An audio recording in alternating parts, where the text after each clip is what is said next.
ये तुम कैसी बातें कर रही हो अदिति? मेरा रजत ऐसा कभी नहीं कर सकता। वो तो मुझसे प्यार करता है। How can you even think about it? Zoya इतना कहते हुए रजत को बार बार फोन लगाने की कोशिश करने लगी, पर फोन अभी भी स्विच ऑफ ही आ रहा था। आरव और अदिति दोनों समझ गए थे कि क्या चल रहा है। तब अदिति ने जोया के हाथों से फोन छीनते हुए कहा, जोया मेरी बात को ध्यान से सुनो। मैं ये नहीं कह रही कि रजत तुमसे प्यार नहीं करता, पर देयर इज अ पॉसिबिलिटी कि वो तुम्हारे पैसे लेकर भाग गया है। अगर ऐसा नहीं होता तो अपना फोन क्यों बंद करता? तुम दोनों तो नए घर में शिफ्ट होने वाले थे ना, तो फिर उसने ऐसा क्यों किया? क्योंकि वो इससे नहीं बल्कि इसके पैसों से प्यार करता था। आरव ने वो बात कह दी थी जिसे अदिति कहने से कतरा रही थी। उसे पता था कि जोया कितने कमजोर दिल की है। अगर उसके सामने ये डायरेक्टली कही जाएगी तो वो कितना टूट जाएगी, और ठीक ऐसा ही हुआ। अगले ही पल जोया की आंखों से आंसू टप टप कर गिरने लगे। नहीं नहीं, तुम दोनों झूठ बोल रहे हो। वो मेरे साथ ऐसा कभी नहीं करेगा। वो तो। पर जोया आगे कुछ और नहीं कह पाई और अपने घुटनों के बल जमीन पर गिर गई। अदिति उसके पास बैठकर उसे समझाने लगी और जोया उसे गले लगाकर फूट फूट कर रो रही थी। तुम चिंता मत करो जोया, सब कुछ ठीक हो जाएगा। आरव, पुलिस को फोन कर दो और उन्हें ये सब कुछ बता दो। नहीं, अब पुलिस को नहीं। मैं नहीं चाहती कि इस केस में वो इन्वॉल्व हो। पागल मत बनो जोया, तुम्हारे साथ इतना बड़ा फ्रॉड हुआ है। कोई आदमी तुम्हारी सारी सेविंग्स लेकर भाग गया है और ऐसे में हमें पुलिस को इन्फॉर्म करना ही होगा। नहीं आरव, तुम ऐसा कुछ भी नहीं करोगे। तुम्हें अदिति की कसम, रजत एक बुरा इंसान नहीं है। जरूर उसकी कोई मजबूरी रही होगी जो उसने ऐसा काम किया। मैं जानती हूँ कि वो किसी दिन मेरे पास वापस आएगा और मैं नहीं चाहती कि तब उसे पुलिस पकड़ ले। इसलिए तुम पुलिस को फोन नहीं करोगे। आरव नहीं करेगा तो मैं कर दूंगी। अदिति ने जोया को छोड़ा और वो अपने फोन से पुलिस का नंबर डायल करने लगी। लेकिन इतनी ही देर में जोया के अंदर न जाने कौन सा भूत सवार हो गया। उसने एक झटके से अदिति का फोन छीना और उसे जमीन पर इतनी जोर से फेंका कि उसके वहीं 2 टुकड़े हो गए। ये देखकर अदिति बहुत शॉक थी, लेकिन आरव के गुस्से का बांध अब टूट चुका था और उसने चिल्लाते हुए कहा, तुम्हारा दिमाग पूरी तरह खराब हो गया है जोया। ये क्या किया तुमने? मैं और अदिति रात में बेवकूफों की तरह तुम्हारी मदद कर रहे हैं और तुम हो कि हमारा ही नुकसान कर रही हो। तुम्हें पता भी है वो फोन कितना महंगा था? और ये क्या बार बार रजत के अच्छा इंसान होने की कहानी बता रही हो? मुझे तो उस पर पहले दिन से ही डाउट था। जब भी उसे देखता था लगता था कि ये पैसे के लिए सब कुछ कर रहा है। उस दिन जब वो होटल में भी किसी लड़की के साथ देखा था तो मैंने तुम्हें बताया था, पर तुमने मुझे ही उल्टा गलत ठहरा दिया था। तुम एक नंबर की बेवकूफ हो जोया, दुनिया की सबसे बड़ी बेवकूफ।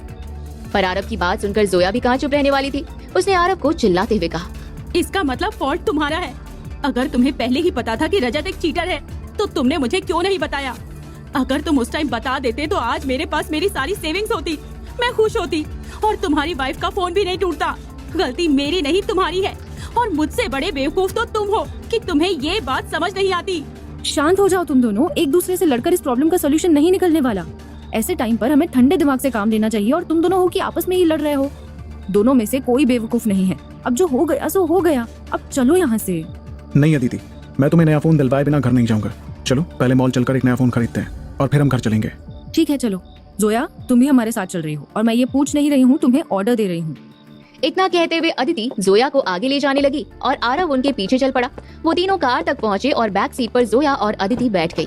तब आरव कार ड्राइव करता हुआ मॉल तक ले गया। पार्किंग में उन्होंने कार को लगाया और वो मोबाइल शॉप में चले गए। लेकिन मोबाइल शॉप के बाहर ही जोया रुक गई। क्या हुआ Zoya? Is everything all right? मेरी अंदर जाने की इच्छा नहीं है, तुम दोनों जाओ, मैं यहीं पर रुकती हूँ। ठीक है जोया, हम थोड़ी देर में आते हैं, तुम यहीं रुकना। अदिति और आरव फोन खरीदने अंदर चले गए। वहाँ पर मौजूद सेल्स पर्सन उन्हें नए नए मॉडल दिखाने लगा, लेकिन तब भी अदिति का ध्यान बाहर खड़ी जोया पर ही था। उसने आरव से कहा, मुझे तो इसकी चिंता हो रही है आरव, पता नहीं ये कैसे मैनेज करेगी। तुम्हें ये सब करने की कोई जरूरत नहीं आती थी। तुमने देखा ना कि मैं तो उसकी मदद ही करने की कोशिश कर रहा था, पर वो मुझ पर और तुम पर ऐसे चिल्ला रही थी जैसे ये सब हमारी गलती की वजह से ही हुआ है। तुम वो सब छोड़ो और ये देखो, क्या तुम्हें मॉडल पसंद है? हाँ पसंद तो आया, पर देखो ना 1.5 लाख का है। इतना महंगा फोन खरीदना सही रहेगा? बस 1.5 लाख? तुम्हारे लिए तो मैं पूरी दुनिया खरीद दूं। मैनेजर, यस सर, इसका फ्रेश पीस पैक कर दीजिए। सर आप पेमेंट कार्ड से करेंगे या कैश?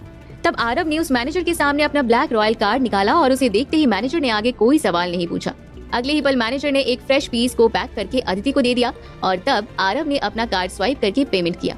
पर तभी अदिति ने उसे पीछे खींच लिया। आरव देखो, जोया बाहर नहीं है, कहाँ गई वो? चलो हम उसे ढूंढते हैं। तुम चिंता मत करो, यहीं कहीं होगी वो। वो दोनों जोया को ढूंढते हुए शॉप के बाहर निकले और हर तरफ देखने लगे। हर शॉप के ओनर उन्हें हैरानी से देख रहे थे और वो परेशान होकर बस जोया को ही ढूंढ रहे थे। तभी एक वॉच शॉप के अंदर से किसी लड़की के चिल्लाने की आवाज आने लगी। हाउ कैन यू से दिस कि ये नकली है? ध्यान से चेक करो, ये असली है। मुझे मेरे बॉयफ्रेंड ने गिफ्ट की है और मैं इस बात पर विश्वास नहीं कर सकती कि ये नकली हो सकती है। मैम, आप हमारी बात का भरोसा तो कीजिए। हमने सारे क्वालिटी टेस्ट कर लिए हैं। ये वॉच दिखती असली है, पर है पूरी तरह एक रेप्लिका, यानी एक नकली वॉच। नहीं, ऐसा नहीं हो सकता। आरव और अदिति तब तक उस शॉप में एंटर कर चुके थे। तब अदिति ने मैनेजर से पूछा, क्या हुआ, क्यों बहस कर रही हैं आप? मैम आप खुद देखिए, ये लेडी यहाँ पर आई और इन्होंने ये वॉच मुझे दी। मैंने टेस्ट की तो पता चला कि ये वॉच नकली है और ये कह रही है कि ये असली है। अगर ये आपके फ्रेंड है तो आप खुद ही इन्हें समझाइए। जोया, अगर ये कह रही हैं कि वॉच नकली है तो नकली ही होगी ना। तुम इस बात को एक्सेप्ट क्यों नहीं कर रही हो? क्योंकि ऐसा नहीं है। जोया ने इतना कहा और वो गुस्से में शॉप के शोकेस के सामान को निकालकर उन्हें जमीन पर फेंकने लगी। एक एक सामान जमीन पर गिरकर टूट रहा था। वहाँ खड़े कस्टमर और स्टाफ ये देखकर बहुत ही शॉक थे कि ये सब क्या हो रहा है और आसपास की शॉप वाले भी वो नजारा देखकर उसकी रिकॉर्डिंग कर रहे थे। तभी अदिति ने जोया को रोकने की कोशिश की। रुक जाओ जोया, ये तुम क्या कर रही हो? तुम सच में पागल हो गई हो क्या? देखो तुमने कितना नुकसान कर दिया। जोया ने अदिति की बात मानकर एक बार आसपास देखा। अच्छी अच्छी वॉचेस अब जमीन पर टूटी हुई पड़ी थी और सब बहुत ही महंगी लग रही थी। जब जोया को ये समझ आया कि वो इन सब का पैसा नहीं दे पाएगी तो उसने वहाँ से निकलना ही सही समझा और वो चिल्लाते हुए भागने लगी। हाँ, मैं पागल हो गई हूँ, पागल।